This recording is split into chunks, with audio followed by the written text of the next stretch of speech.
Regent of England, and administered the realm on behalf of the boy king, Henry III, is undoubtedly a true knight's tale. The history of William the Marshal, the only known written biography of a non-royal to exist from the Middle Ages, tells the fascinating narrative of William Marshal's life. The poem, written after his death by an anonymous author named John, extols William as the best knight in the world and provides a rare glimpse into courtly life during the period. William was born in the year 1146. As the younger son of a lesser noble, he would have known from a young age that no lands or money would be bestowed upon him and that he would have to forge his own path in life. When William was about 12 years old, he was sent to his mother's cousin, William the Tancarville, in Normandy, France, to begin his training as a knight.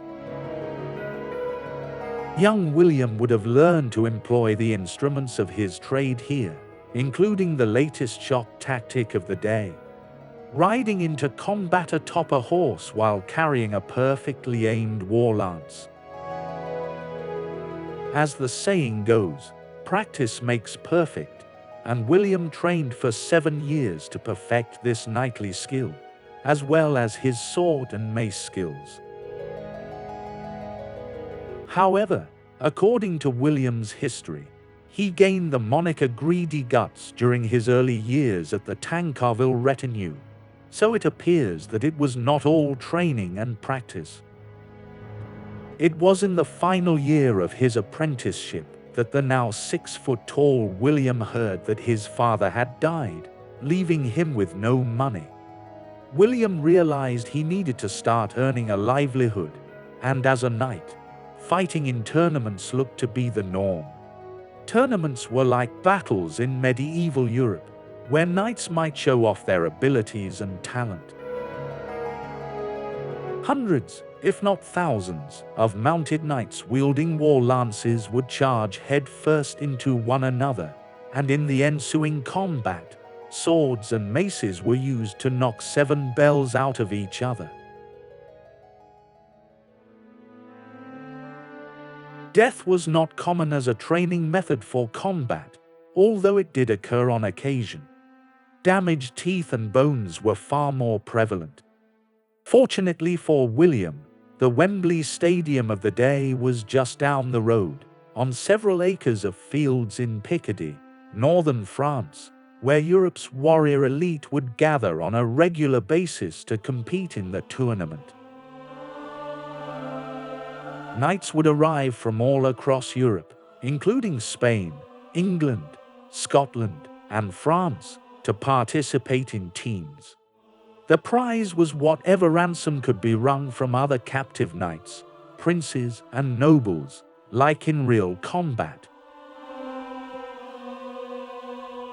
By the 1170s, William had become something of a tournament circuit sensation, and he had become extremely wealthy as a result. William had literally fought his way to the top of his profession with a mix of his physical strength, horsemanship, prowess with lance, sword, and mace, leadership skills, and sheer cunning. One of William's favorite ploys was to grasp the reins of his opponent's horse and bring him off the tournament field, where he would demand horses, armor, weapons, or other goods in exchange for their release. Another of his favorite strategies was to keep his team away from the melee until everyone else was fatigued, then select the most valuable rewards before riding onto the field and taking them. In 1170, William was appointed to the household of Henry, the young king, crowned king at the age of 15 during his father's lifetime, the son of Henry II of England. He effectively became the player manager of the young king's Anglo-Norman tournament squad, and they battled alongside each other for the next 12 years, aided by a team of up to 500 additional knights, winning tourney after tourney. It was William's responsibility not only to plan team strategies, but also to serve as a minder to the young king, who was usually the most precious prize on the tournament field. In 1182, William and Henry had a falling out, and William quit the young king's tournament squad to join Philip of Flanders' opposition side, a move that reportedly cost a fortune. Their feud was short-lived, as William was by Henry's side when he died of dysentery on June 11, 1183. With the permission of the devastated King Henry II, William set out to accomplish the crusade his late master had promised, bearing young Henry's cross to Jerusalem. William fought with King Guy of Jerusalem and the Knights Templar for 2 years in the Holy Land. When he returned to England in 1185, William vowed loyalty to King Henry II and served as his loyal captain against his rebellious son and heir, Richard, who would go on to become King Richard I, the Lionheart. In exchange, the king bestowed upon William the vast royal estate of Cotmel in Cumbria. During a conflict in northern France in 1189, William met the unruly Richard and promptly unhorsed him. Rather than putting the prince to the sword, he chose to make his point by killing his horse. Henry II died soon after their unexpected meeting, and Richard became king.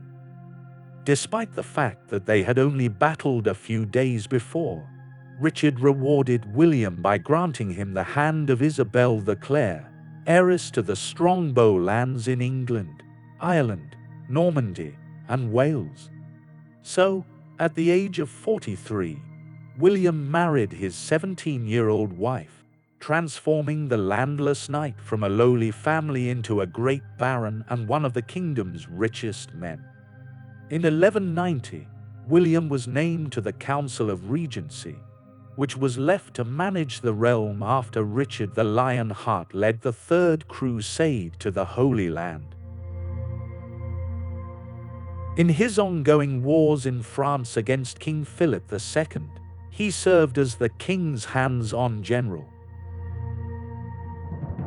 William does not appear to have aged nominally.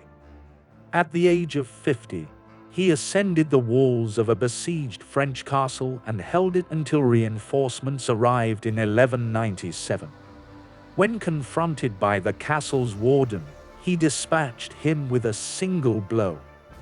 When King John died in 1216, William was made regent of England and protector of the 9-year-old Henry III, thanks to his physical fitness. William, when he's 70 years old, had only one more battle in him as he commanded the king's army against an invading French force backed by rebel English barons at the Second Battle of Lincoln in 1217. In typical Marshal fashion, William led the assault, making certain he was the first into town to capture the nobility and make their ransom demands. His health ultimately failed him early in 1219, and he was invested in the Knights Templar organization while on his deathbed. After claiming to have captured more than 500 knights throughout his career, but is William as loyal and honorable as he appears? Of course he was. According to the history of Guillaume the Marshal, commissioned by his heir, William Marshal II, William Marshal's legend has been kept for posterity thanks to it.